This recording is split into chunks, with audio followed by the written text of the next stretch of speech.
pinakabago at pinakamasayang barangay sa bansa. Ito ang Barangay 5 Panalo!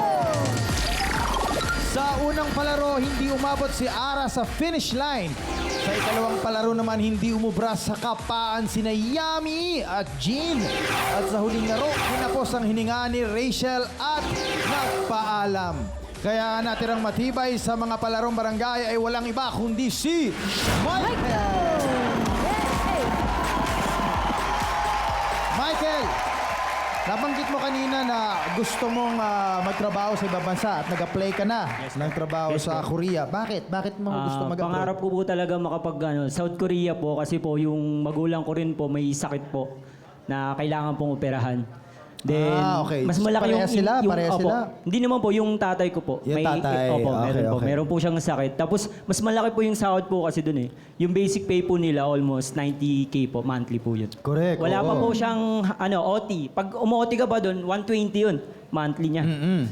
Kaya, mas gusto ko po, pinursigo ko po talaga makapag-aral po para po makapasa po sa exam po. Ayun, actually, kaya maraming nag-OFW because may chance kang kumita ng mas malaking pera.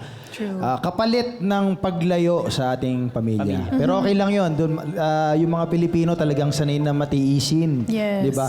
Pero sana, di ba, tumaas yung antas ng pamumuhay dito sa Pilipinas at tumaas din yung sahod para hindi na natin kailangan pumunta ng abroad, no? Diba? True. Sana.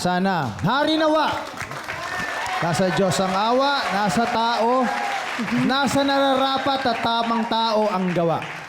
Pero para sa ngayon, congratulations dahil I think matutuloy ka sa Korea. Yes. And ngayon pa lang, kung ano man mangyari dito, congratulations na dahil magiging maganda ang buhay ng iyong pamilya. Salamat po. Lalo na't pag nakapag-abroad ka. Ano ang iyong mensahe sa iyong pamilya?